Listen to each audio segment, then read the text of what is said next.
आ रहा है? आज कौन सी डेट है? 5 मई 2024। 5 मई 2024। आज छुट्टी है? कौन सा दिन है आज? आज संडे का दिन है। हम लोग पढ़ रहे हैं। मजा आ रहा है पढ़ने में? कोई वीडियो भी देखा आप लोगों ने? क्या देखा वीडियो में? क्या दिखा रहा था? दिखा क्या रहा था उसमें?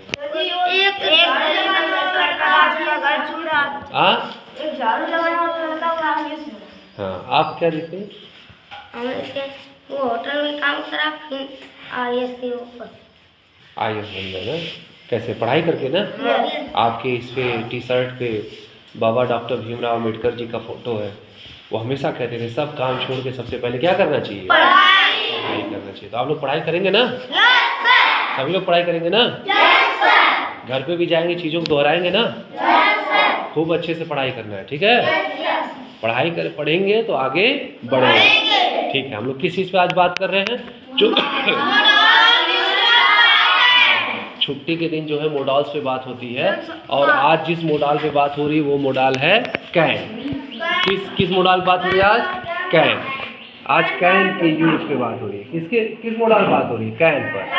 Can modal, use of can. Can के बारे में आज हम लोग पढ़ रहे हैं। तो जैसा कि पीयूष ने बताया, कैन का अर्थ क्या होता है? सकना।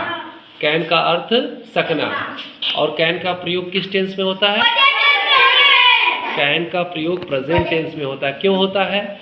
एबिलिटी, ठीक है, कैपेसिटी और परमिशन को प्रकट करने के लिए। यानी एबिलिटी मीन्स योग्यता, क्षमता और आज्ञा या अनुमति प्रकट करने के लिए होता है।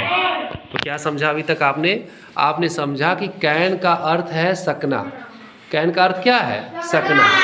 और इसका प्रयोग प्रेजेंट टेंस में एबिलिटी, कैपेसिटी और परमिशन को प्रकट करने के लिए होता है। योग्यता, क्षमता एवं आज्ञा तथा अनुमति को प्रकट करने के लिए कैन का प्रयोग होता है। समझ आ रहा है?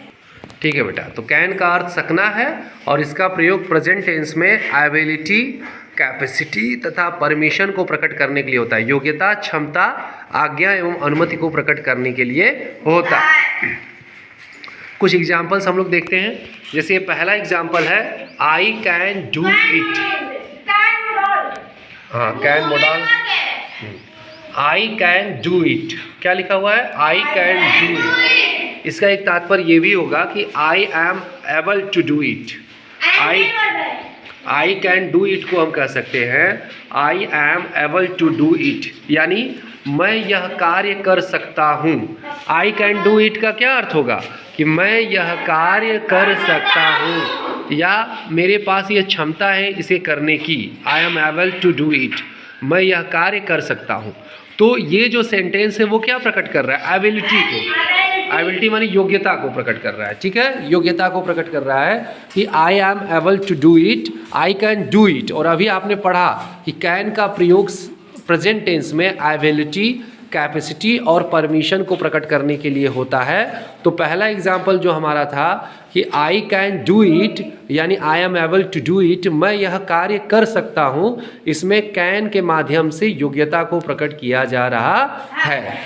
नेक्स्ट सेंटेंस देखिए। नेक्स्ट सेंटेंस है, my brother can drive a car. My brother can drive a car, है ना? मेरा भाई कार चला सकता है। मेरा भाई क्या चला सकता है? हाँ, मेरा भाई कार चला सकता है। यहाँ पे कैन का अर्थ सकना है और ये क्षमता को यानी कैपेसिटी को प्रदर्शित कर रहा है। तो my brother can drive a car. हाँ, कैन मोडल है और मोडल ऑक्सिलरी वर्ब है, ठीक है? तो यहाँ पर क्या प्रकट कर रहा है? यहाँ पे क्षमता को। पहले भी आपने देखा था कि मोडाल का मतलब वो हाइपोथेटिकल सिचुएशन को प्रकट करता है, यानी कल्पना को प्रकट करता है। और यहाँ भी कल्पना ही की जा रही है। क्या कल्पना की जा रही है? कि मेरा भाई कार चला सकता है। My brother can drive a car, मेरा भाई कार चला सकता है, ठीक है? यहाँ कैन का प्रयोग हुआ है जो क्षमता को प्रकट कर रहा है। कैन का अर्थ सकना होता है। नेक्स्ट है, the principal can grant your application. The principal can grant your application. ठीक है। तो प्रिंसिपल मीन्स प्रधानाचार्य होता है। प्रधानाचार्य आपका प्रार्थना पत्र स्वीकार कर सकते हैं, अर्थात उन्हें स्वीकार करने का अधिकार है। तो ये जो यहाँ पे भी योग्यता को प्रकट कर रहा है कि the principal can grant your application, प्रधानाचार्य आपका एप्लीकेशन स्वीकार कर सकते हैं। नेक्स्ट एग्जाम्पल है, ये प्रोहिबिशन के लिए है, निषेध के लिए है कि I can not help you. I can not help you अर्थात मैं तुम्हारी सहायता नहीं कर सकता। ठीक है, ये निगेटिव सेंटेंस हो गया। हाँ, वेरी गुड। कैन के साथ, हाँ, कैन के साथ निगेटिव वर्ड नॉट का यूज़ हुआ है। तो यह है I can not help you, मैं तुम्हारी सहायता नहीं कर सकता। तो यहाँ पे क्या लिखा हुआ है, इसका तात्पर्य क्या हुआ, I am unable to help you, यानी मैं आपकी सहायता करने के योग्य या सक्षम नहीं हूँ।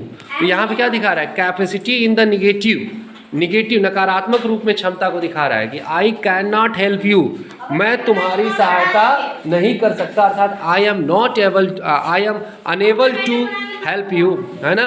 मैं जो है आपकी सहायता करने में इस समय अक्षम हूँ, सक्षम नहीं हूँ। तो ये कैपेसिटी इन द निगेटिव को दिखा रहा है, नकारात्मक रूप से क्षमता को दिखा रहा है कि मैं आपकी सहायता नहीं कर सकता। नेक्स्ट है कैन यू हियर मी। तो हाँ, कैन यू हियर मी, क्या तुम मेरे शब्दों को सुन सकते हो। हाँ, प्रेजेंट इंडेफिनिट टेंस में इसको हम रखेंगे। तो ये कहा जा रहा है कैन यू हियर मी, क्या तुम मेरे शब्दों को सुन सकते हो। तो यहाँ भी कैन का प्रयोग हुआ है इंट्रोगेटिव सेंटेंस के रूप में, बहुत अच्छा आपने बताया। तो कैन यू हियर मी, क्या तुम मेरे शब्दों को सुन सकते हो, ये भी जो है एबिलिटी और कैपेसिटी को दिखा रहा है।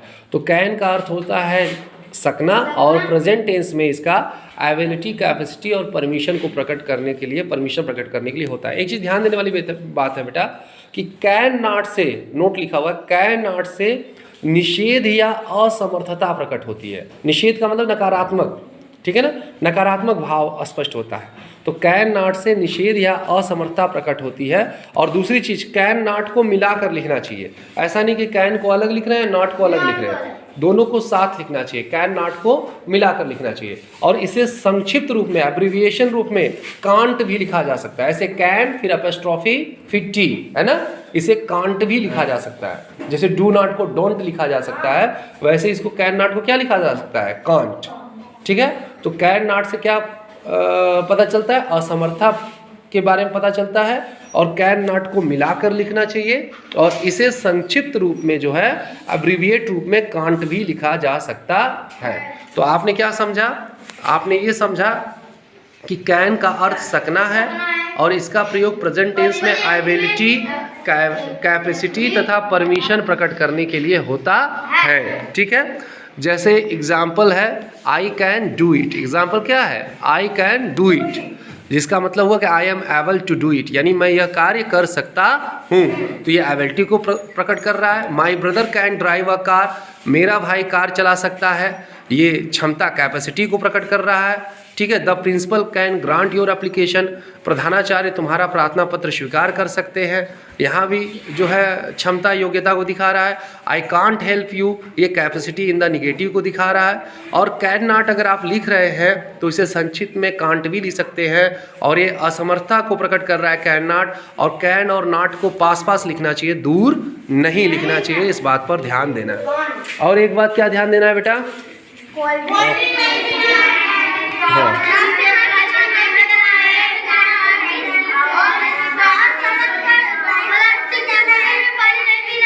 हाँ, प्लास्टिक के बोतल में पानी नहीं पीना है। हाँ,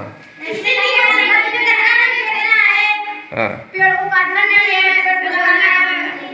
तो प्लास्टिक की बोतल में अगर पानी नहीं पिएंगे तो कैसे, स्टील वाली बोतल कैसे आएगी। जो आपको पैसा मिलता है उसको गुल्लक में जुटा के रखिए, और अपने लिए एक जो है, ठीक है, स्टील की बोतल जो है बनाइए। अन्यथा जैसे यहाँ पे गिलास जो है, गिलास लेकर के हैंडपम्प से पानी पी लीजिए।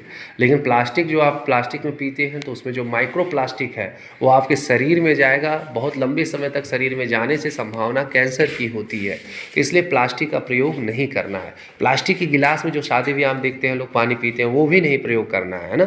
सरकार ने उस पर प्रतिबंध भी लगाया है, लेकिन फिर भी लोग उसको बेच रहे हैं, खरीद रहे हैं। और क्या करना है, और प्लास्टिक कहीं खेत वेत में भी मत फेंकिए। आपने एक गांव में एक पोस्टर देखा होगा कि एक गाय जो है प्लास्टिक को खा रही है और बच्चे उसको छीन रहे हैं, तो वो गाय को बहुत नुकसान पहुंचाएगी। गाय तो हमें काफ़ी फ़ायदा पहुंचाती है ना, दूध देती है, उसकी गोबर की खाद भी हमारे लिए लाभदायक है ना, और हमें जीव जंतुओं की वैसे भी रक्षा करनी चाहिए। तो वो गाय प्लास्टिक खाएगी तो उसको नुकसान करेगा। दूसरा चीज़, वो अगर प्लास्टिक हमारी ज़मीन में मिल जाएगी तो ज़मीन के अनाज को नुकसान भी पहुंचाएगा, उससे रोग भी हो सकता है। हाँ, नदियों में कचरा नहीं फेंकना चाहिए, है ना। लोग पूजा पाठ करते हैं, बहुत अच्छी बात है, बट उसके बाद जो है जो उसका अवशेष निकलता है उसको नदियों में फेंक देते हैं। ऐसा नहीं करना चाहिए, नदियों को स्वच्छ रखना चाहिए। पहले जब बेटा हैंडपंप नहीं था, नल नहीं था, तो लोग नदियों में ही नहाते थे, नदियों का ही पानी पीते थे। नदियाँ ही जीवनदायिनी है।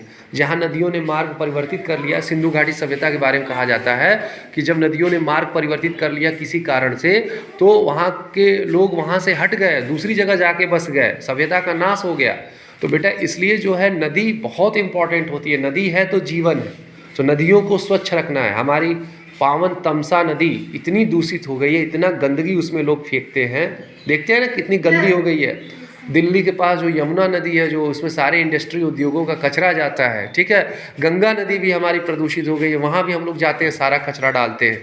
तो हमें नदियों को सुरक्षित रखना है। हमें पीने का पानी तभी हम साफ पाएंगे। आज देखो पेपर में निकला है, दूषित जल से इतने लोगों की तबीयत खराब हुई।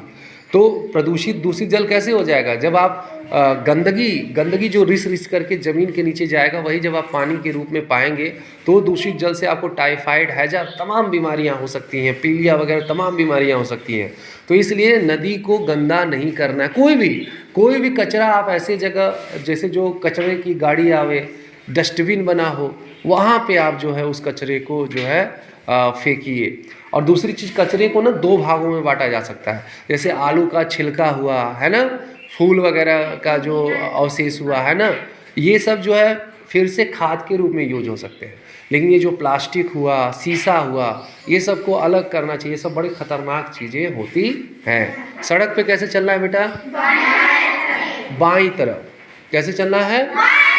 लेफ्ट साइड चलना है। इंडिया का रूल है लेफ्ट साइड चलना। अलग अलग कंट्री का अलग अलग रूल होता है सड़क पे चलने का, बट हमारी कंट्री का रूल है लेफ्ट साइड में चलना है। एक के पीछे एक चलना है, थोड़ी दूरी बना के चलना है, ठीक है। और गाड़ी पे है तो हेलमेट लगा करके जरूर चलना है।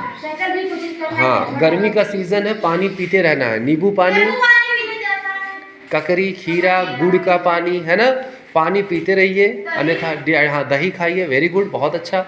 डिहाइड्रेशन ना होने पाए, है ना, शरीर में पानी की कमी न होने पाए, ठीक है बेटा। पेड़ पौधे लगाइए, उसकी सुरक्षा करिए। पशु पक्षियों के लिए थोड़ा सा एक कटोरी में थोड़ा सा हल्का सा पानी जो है अपना रख दीजिए। और सबसे महत्वपूर्ण चीज़ है, हाँ, कि जैसे जैसे आप पढ़ेंगे, जो आपका पाठ्यक्रम है, जो आपकी किताबों में पाठ है, वो सारे पाठ इसीलिए जो आपके जीवन में काम आए, सारे पाठ इसलिए। जैसे एक कोई मान लो शेर है, शेर का बच्चा शिकार करना सीखता है, उसके माँ बाप उसको शिकार करना सिखाते हैं। वैसे जो आपकी किताबें हैं, जो किताबों में पाठ्यक्रम है, वो आपकी ज़िंदगी कैसे अच्छे से चलेगी, आपके साथ के लोगों की ज़िंदगी कैसे चलेगी, समाज, परिवार, देश के लोगों की ज़िंदगी अच्छे से कैसे चलेगी, इसके लिए जो है उन पाठों में निर्धारित है। जो कहा गया ना, सर्वे भवन्तु सुखिनः सर्वे सन्तु निरामया सर्वे भद्राणि पश्यन्तु माँ कश्चित् दुर्भाग् भवेत्। यानी सभी लोग सुखी हों, सभी लोग निरोग हों, किसी को कोई दुख न हो। ये तभी ज़्यादा संभावना है जब हम दूसरों को समझ पाएंगे, ज़्यादा स्टडी कर पाएंगे, है ना, समझ बात को। और आपस में झगड़िए मत, प्रेम से रहिए बेटा, प्रेम से रहिए, है ना। शेयर और केयर करिए। देखा था आपने ना, क्लास 6 की वो स्टोरी थी, बनियान ट्री और मैंगो ट्री वाली। पहले वो मैंगो ट्री को कितनी परेशानी होती थी टाइगर से और लायन से, लेकिन जब उनको वो लकड़हारा काटने लगे, तब वही मदद किए, सब वही दहाड़े। तो फिर लगा कि नहीं यार, हमें आज ये हमारी जो छाया में आराम कर रहे हैं, हमारी सुरक्षा भी कर रहे हैं। क्या कर रहे हैं? सुरक्षा। तो कब कौन जीवन में आपकी हेल्प कर दे, इसकी कोई गारंटी नहीं है। The ant and the Dove वाले चैप्टर में भी आपने देखा कि एंट डूब रही थी, डव ने पत्ता गिराया, तो एंट, हाँ बताइए, तो एंट जो है उस पत्ते पे चढ़ के बच जाती है तैर करके, और फिर मतलब पत्ता तैर के चला जाता है, बच जाती है। और डव को जब शिकारी मारने आता है तो क्या होता है अमित? चींटी शिकारी के पैर, हाँ, रेंगती है, काट लेती है। फिर क्या होता है? उस एरो क्या हाँ, डव बच जाता है। उड़ जाता है। तो उसमें the end and the Dove help each other like good friends, दोनों ने एक दूसरे की सहायता की, है ना। उसे है ना कि आवश्यकता के समय जो मित्र है वही सच्चा मित्र है। तो बेटा खूब अच्छे से घर पे जाइएगा, पढ़िएगा, बाहर मत खेलिएगा, है ना। शाम को थोड़ा बहुत खेल लीजिएगा, है ना। धूप से बचे रहिएगा, पढ़ाई खूब मन से करिए बेटा, है ना। बाबा भीमराव अम्बेडकर जी चाहते भी थे कि हमारा हिंदुस्तान पढ़े, आगे बढ़े, चीज़ों को समझे, किसी चीज़ पे अंधविश्वास ना करे, उसके लॉजिक को समझे, तर्क को समझे, है ना, कारण को समझे, क्योंकि हर चीज़ कारण से होती है। ठीक है बेटा, तो डेली पढ़ते जाएंगे, समझते जाएंगे। जो आपकी किताबें हैं, जो आपकी हिंदी की किताब है, जो भी आपकी किताब है, किसलय है, पंखुड़ी है ना, कलरव है, और कौन सी किताब है ना, हाँ, जो भी किताब है उसको घर पे पढ़िए। उसमें जो बातें कही गई, हमारा इतिहास नागरिक जीवन है, जो उन बातों को समझिए क्या कहा गया है। किताबों में रस मिलता है, किताबों को पढ़ेंगे ना इतना आनंद मिलता है कि पूछिए मत। जब आपको किताबों का शौक़ हो जाएगा ना, तो हर शौक़ आपको बेकार लगेगा किताबें कितनी अच्छी चीज़ है।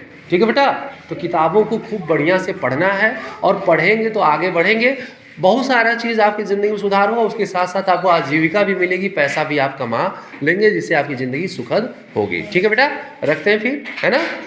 ठीक है, जय भारत, जय हिंद।